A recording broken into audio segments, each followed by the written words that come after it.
Hello' friends, welcome back. আশা কৰিছোঁ আপোনালোক সকলোৱে ভালে আছে, ময়ো ভালে আছোঁ। আজি আকৌ নতুন এটা ভিডিঅ' বনাব লৈছোঁ।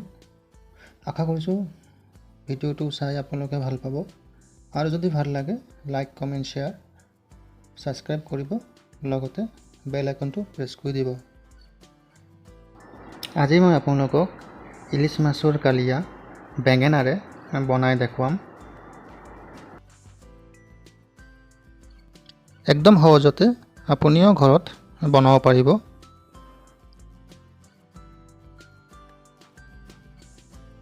ইলিছ মাছৰ কালিয়াৰ কাৰণে মই দুটা বেঙেনা লৈছোঁ, দীঘল বেঙেনা। বেঙেনাটো মই ধুনীয়াকৈ ডাঙৰকৈ কাটিছোঁ। তাৰপিছত মই 4 পিচ ইলিছ মাছ লৈছোঁ।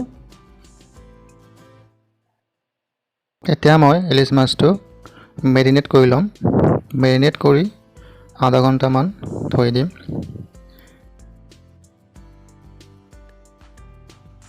মই কিন্তু মাছটো ফ্ৰাই কৰি ল'ম, বেছি ফ্ৰাই নকৰোঁ, অলপমানে ফ্ৰাই কৰিম। বেছি ফ্ৰাই কৰিলে ইলিছ মাছৰ টেষ্টটো নাইকিয়া হৈ যায়।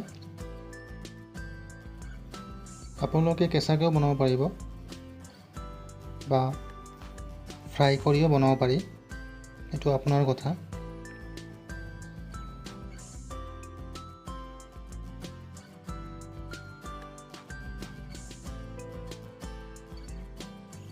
বলক মাছটো ফ্ৰাই কৰি লওঁ। মাছত তেল বেছি থকাৰ কাৰণে তেলটো ক'লা হৈছে। মই মাছটো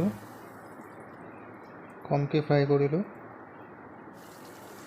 মোটামুটি মোৰ মাছ ফ্ৰাই কমপ্লিট।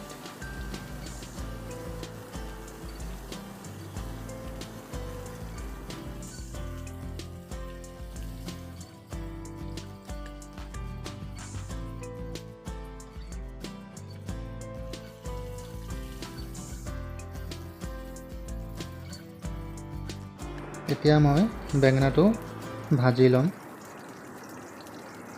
বেঙেনাটো মই কমকৈ ভাজিম, কাৰণ বেছিকৈ ভাজিলে বেঙেনাটো নৰম হৈ যাব। সেইকাৰণে মই বেঙেনাটো কমকৈ ভাজিম। মোটামুটি বেঙেনা ভাজি হৈ গৈছে মোৰ।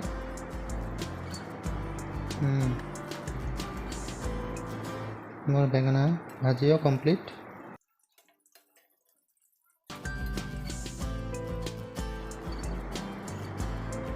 তেল দি দিলোঁ, ক'লা জিৰা দুটামান দিলোঁ, লগতে কেঁচা জ্বলা 4-5টামান দিম।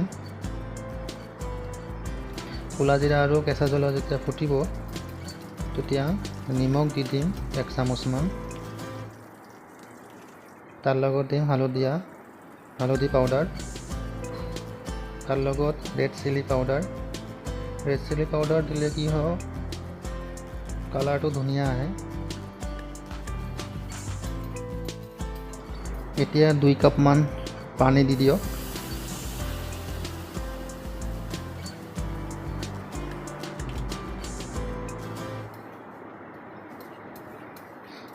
এতিয়া ফ্ৰাই কৰা মাছটো দি দিয়ক।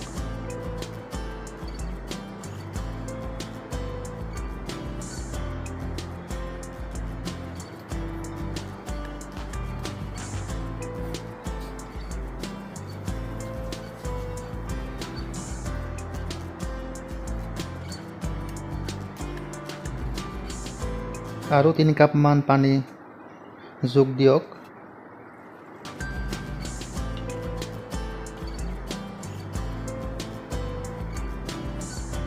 কালাৰ ধুনীয়া আহিছে, একদম ৰঙা কালাৰ আহিছে।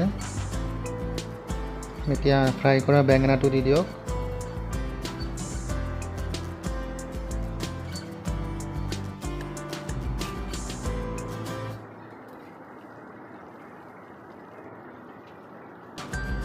4-5টামান কেঁচা জ্বলা দি দিব। কেঁচা জ্বলা দিলে ধুনীয়া এটা গন্ধ আহে। শেষত মই অলপ কেঁচা তেল দি দিলোঁ।